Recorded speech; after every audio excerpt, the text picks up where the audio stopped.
సంగమా, మన ఎంతటి వారైనా పరలోక రాజ్యము చేరిన వరకు దేవుడి యొక్క సన్నిధిలో మనం చెప్పాలి, నేను రోగిని, నువ్వు నా వైద్యుడివి. అది చెప్పపోతే చాలా ప్రమాదంలోకి వెళ్ళిపోతాం. ఎంతటి వారైనా, ఏ స్థితిలో మనం ఎదిగినా దేవుడి యొక్క సన్నిధిలో మనం అటువంటి ఒక మాట చెప్పిన వారుగా, యేసుప్రభువు నేను ఈ లోకానికి వచ్చింది పాపుల కొరకు వచ్చాను, నీతిమంతుల కొరకు నేను రాలేను.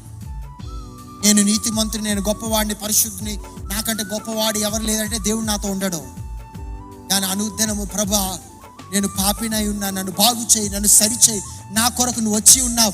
అనుదినం ఈ విషయాలు మనం జ్ఞాపకం చేసుకున్నప్పుడు క్రీస్తు యొక్క రక్తము మనల్ని ఏం చేస్తుందంటే అనుదినము పరిశుద్ధపరుస్తూ, మన ఆత్మీయ జీవితం అనుదినము జీవించి మనం ఫలింపబడాలంటే యేసు యొక్క రక్తము ప్రతి దినం ఏం చేయబడాలి? మనల్ని పరిశుద్ధపరచాలి, పవిత్రపరుస్తూనే ఉండాలి, ఆగిపోకూడదు. పోయిందంటే చాలా ప్రమాదము. దేవుడి యొక్క సన్నిధిలో మనం అడగాలి, ప్రభా నువ్వు నా కొరకు ఈ లోకానికి వచ్చావు, నన్ను రక్షించడానికి నువ్వు ఆ కలువరి శిలువలో ఆకృచుక రక్తమును చిందించి ఉన్నావు.